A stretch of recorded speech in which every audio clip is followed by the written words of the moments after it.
you're practicing? Because you've got a beard, because you wear an Imam Sharif, because you've got a hijab, or you're covering yourself. You look like the practical Muslim. Yep, and you go to the masjid. That gives us some level of superiority over others who are not so practicing.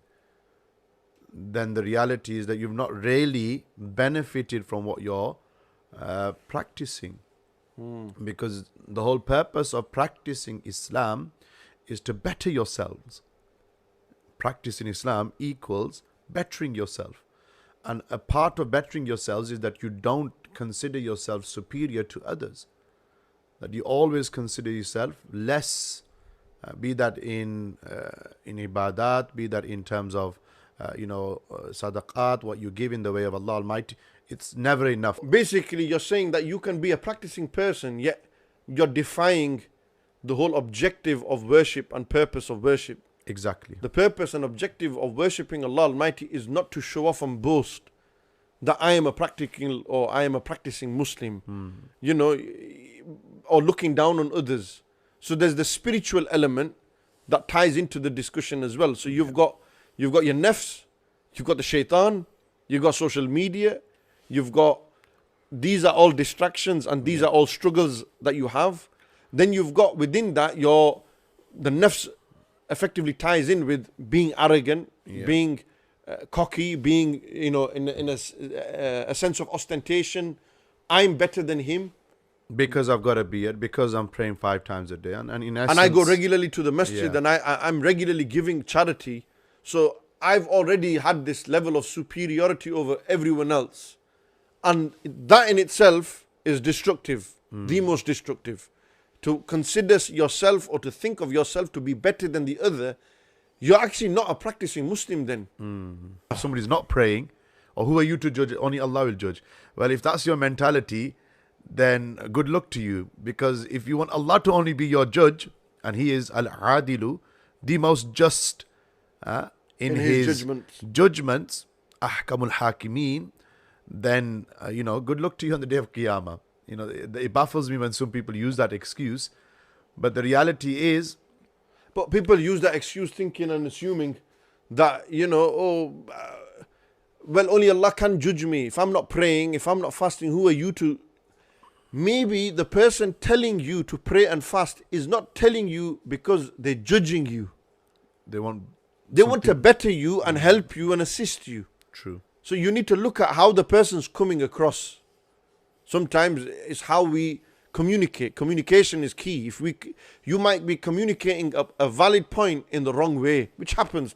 We have it all the time. It's human nature. In families, within brethren, it can happen. You might have good intentions in what you're saying, but the recipient should not always resort to thinking, next man's judging me.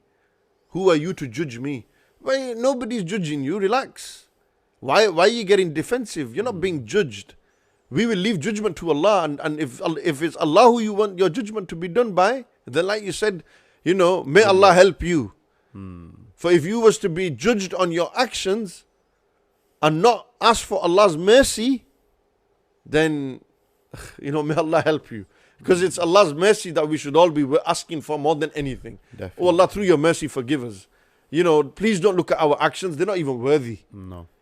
How much, there's that famous narration or story of the guy who wanted to go to paradise based on his a'mal, his actions. So Allah Almighty says, okay, I'll judge you on your eyes, see how much you've done. His eyes didn't even get him close to paradise. So Allah Almighty judged his limbs. And simply all he should have said is, Ya Allah, I don't matter how much I've prayed, how much I fasted, that was from me to you. I've done it for your pleasure, for your sake. Please judge me through your mercy and grant me paradise through your rahmah. يَخْتَصُّ بِرَحْمَتِهِ لِمَنْ يَشَاءُ. Ask for Allah's mercy. Always ask for the mercy of Allah.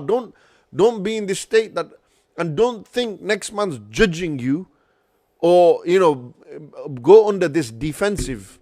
We shouldn't get defensive about these things. We should be thinking, he may be encouraging me. There is that narration where a woman would fast during the days and pray during the nights. The definition of a practicing Muslim during the time of the Prophet ﷺ. but she would hurl abuse at her neighbors. She would insult her neighbors. She would not fulfill the rights of the neighbors. And the neighbors tolerated it for a few weeks, months. Allah knows best. But one day they came to the Prophet ﷺ and they said, Ya Rasulullah, Ya Habib Allah sallallahu alaihi wasallam.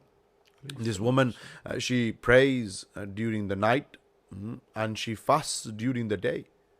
I'm not just talking about Ramadan here. We're talking about the next level. The voluntary. So she's more voluntary than practicing. fast, She's and we're talking about the nawafil, qiyamul layl or tahajjud prayers during the night on top of her fara'id. But and they said, Ya Rasulullah, she doesn't fulfill our rights. She insults us. She swears at us. The Prophet ﷺ heard this and delivered his verdict and said, there is no good in her and her place will be in the fires of Jahannam.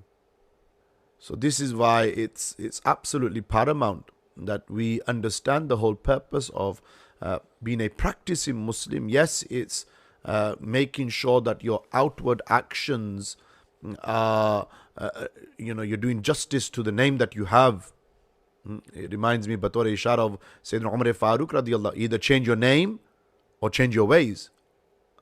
Without going into the full waqiyah, change your name or change your ways. So it's about getting your actions, your outward actions right, and also, more importantly, about getting the inward state right.